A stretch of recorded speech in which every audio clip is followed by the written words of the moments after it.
Hi అండి, అందరూ ఎలా ఉన్నారు? ఈరోజు నేను బీన్స్ మసాలా చెప్తున్నానండి. దీనికి కావాల్సింది బీన్స్ ఒక 250 గ్రామ్స్ తీసుకున్నా. ఇవి కట్ చేసుకొని బాయిల్ చేసుకోవాలండి. సాల్ట్ యాడ్ చేసుకొని బాయిల్ చేసుకున్నాను. టమాటా ప్యూరీ, ఒక పెద్ద టమాటా అయితే ఒక టమాటా చాలు. అయితే ప్యూరీలో చేసుకోవచ్చు, లేదా చిన్న ముక్కలుగా కట్ చేసుకోవచ్చు. ఉప్పు తగినంత, పచ్చిమిర్చి 2 చీలికలుగా కట్ చేసుకున్నాను. 1/2 టేబుల్ స్పూన్ ఇంగువ, 1/4 టేబుల్ స్పూన్ జీలకర్ర, 1/2 టేబుల్ స్పూన్ అల్లం తురుము, garam masala powder 1/2 table spoon, red chilli powder 1/2 table spoon, coriander powder 1/2 table spoon, పసుపు 1/2 టేబుల్ స్పూన్, గీ 2 టేబుల్ స్పూన్స్ అండి.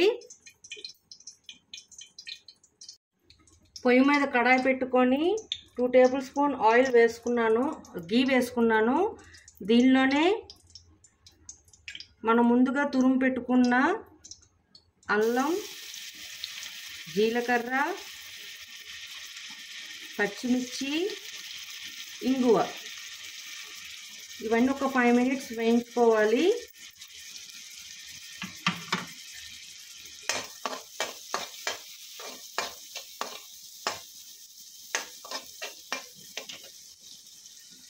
ఇది 5 మినిట్స్ వేయించుకున్నాను. ఇప్పుడు దీనిలో టమాటా ప్యూరీ వేసి ఒక 10 మినిట్స్ వేయించుకోవాలి. ఆయిల్ పైకి తేలేదాకా వేయించుకోవాలి.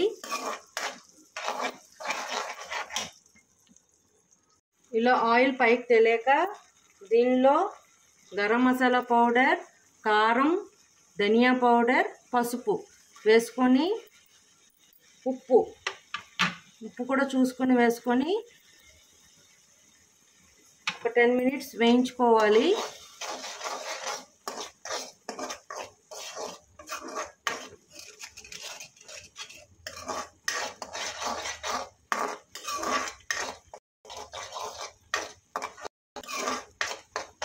ఇది రసం రైస్తో అయితే చాలా బాగుంటుంది.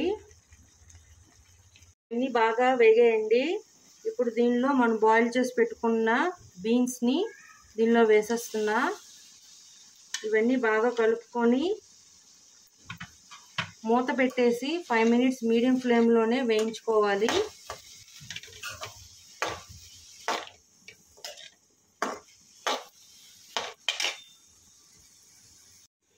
మూత పెట్టేసుకొని మీడియం ఫ్లేమ్లో ఇలా వదిలేయాలండి ఒక 10 మినిట్స్.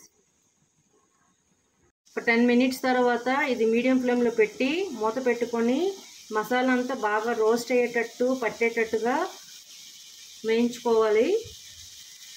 ఈ మసాలా బీన్స్ రెడీ అయిపోయిందండి. చూడండి, మసాలా అంతా బాగా పట్టుకొని క్రిస్పీ లాగా వస్తుంది, రోస్ట్ అవుతుంది కొద్దిగా. ఇప్పుడు దీన్ని సర్వింగ్ ప్లేట్లోకి తీసుకుందాం.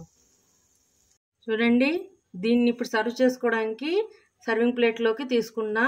ఇది వేడి వేడి అన్నంతో కానీ చపాతీతో కానీ చాలా బాగుంటుంది. మీరు కూడా ఒకసారి ట్రై చేసి మీకు ఎలా వచ్చిందో నాకు చెప్పండి. అంతేనండి, బీన్స్ మసాలా ఫ్రై రెడీ. మీకు నచ్చినట్లయితే like, share and subscribe it. Bye.